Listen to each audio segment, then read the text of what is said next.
So I had this idea to attach a bunch of flowers to my face for a photo, and this is the story of that. I love nature, like I love it so freaking much, and it's something that I don't share a lot about on YouTube, but trust me, I can't live without it. Okay, no one can, but I just love it a lot. Imagine how much time I spent taking photos and making these videos for you guys. I almost spent the same amount of time growing my own food, learning about nature and self-sufficiency and being in nature and all that jazz. And I just love it. And on top of that, I just moved to the third biggest city in Denmark. That doesn't mean that it's a huge city, but it's still bigger than what I'm used to, and it does mean that there is not like a lot of nature around me. I use up all my window space, and I was just allowed to make a little teeny tiny raised garden bed out in the teeny tiny backyard that I share with a bunch of other people around here. And then I also joined a community garden where I get to grow some food too. So I am still doing some nature growing food stuff. So as you can probably hear, it's something that I really care about, and it's something that I really want to spend my time doing, and I want to do it even more than I am doing now. And that's both for environmental reasons and just because it's so rewarding to see a small seed that you planted months ago suddenly grow up and become something delicious and nurturing and something beautiful. Okay, so to the actual photo shoot, I wanted it to be about that, about nature. And one day I stepped outside of my door and I saw this.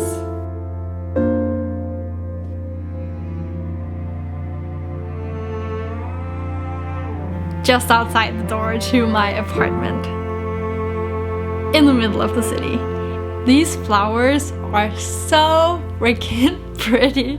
So obviously I had to use them for a photo, and I came up with the idea of just attaching all of these flowers to my face to kind of represent the happy feeling that you get when spring finally arrives and everything just feels a little bit happier. So I plucked a bunch of these flowers and made sure to keep a good amount of the stems so that I'd be able to edit them into my skin later, and I'll show you what I mean later, but I wanted them to kind of turn into veins in a way. To make the photo more simple and to really make the flowers shine, I wanted to make myself bald. I didn't have a bald cap, so instead I watched a tutorial on YouTube on making a person bald in Photoshop, and I just went for it. I've never done this before, so if you want to recreate it, just Google how to make a person bald in Photoshop, because I don't think I'm the right person to show you that. But it worked, so that's what matters. So to make it as easy as possible for myself later, I pinned back all of my hair before shooting the photos so that I wouldn't have any like flyaway hairs that I'd have to remove. I placed my tripod next to a window and used my lovely green wall for the background. I knew that I could then later manipulate that color to be a more blue kind of color and match the color of the flowers, because I just thought that would be awesome.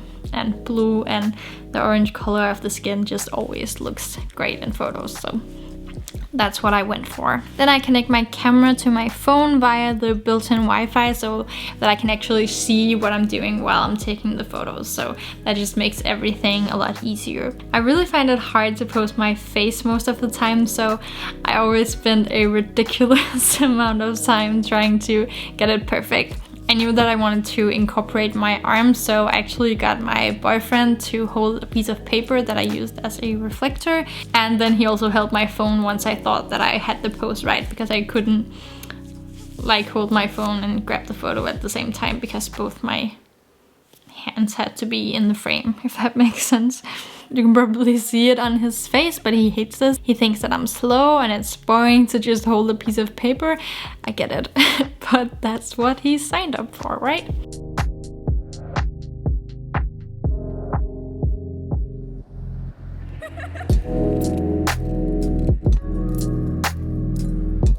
Once I got the pose, it was time to take photos of the flowers. I took so many, it's crazy. But I also wanted the photo to be crowded with flowers, so it made sense. That's exactly the thing with spring. For so long it's just been so dark and cold and unpleasant, and then suddenly one day you go outside and it's just crowded with spring flowers.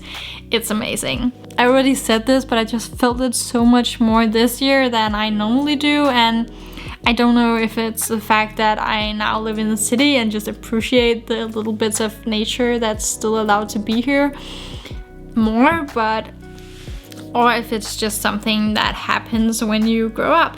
I turned 20 last year, so I'm now officially a grown-up, sort of.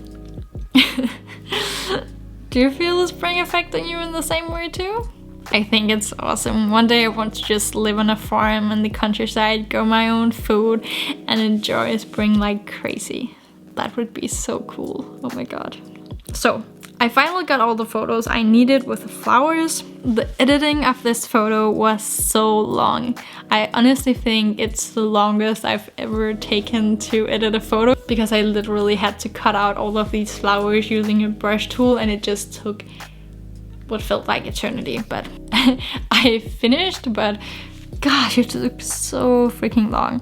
So for that reason, I'm also not going to show you the detailed process, because it's just so freaking long, and honestly it was just a lot of trial and error too. So only if you like really want to see it, maybe I'm going to do a video on it, but I don't think so. If you really want it, let me know in the comments below. So, to just sum it up very quickly, I started out by retouching my face and making my head bald. As I said, if you want to know how to make a head bald in Photoshop, just Google it and you'll find a bunch of videos showing you how to do it. I saw a video where some guy tried to make Leonardo DiCaprio bald in Photoshop, and I just thought that was funny. And the video was helpful, so. Then I added all the flowers and tried to kind of put them where I thought they should be, and then I cut them out, and using the warp tool or the liquify tool, depending on the flowers, I kind of warped them to fit the shape of the face. And then I created shadows to make it look like the flowers were kind of turning into veins, just because I thought it would look cool. And finally I dodged and burned and added some colors. And here is the final photo. I'm so proud of it. I really think that it turned out how I wanted it to turn out. Obviously it didn't turn out completely the way that I had imagined it in my head, because it never does, but I'm really happy with the result. So I hope that you like it too, and I also hope that you enjoyed watching this video. And if you did, please do me a favor and give it a like, because it would just help the algorithm a lot. And if you want to see more videos like this, remember to subscribe and hit the bell to be notified every time I post a new video. Here's my Instagram, and until next time,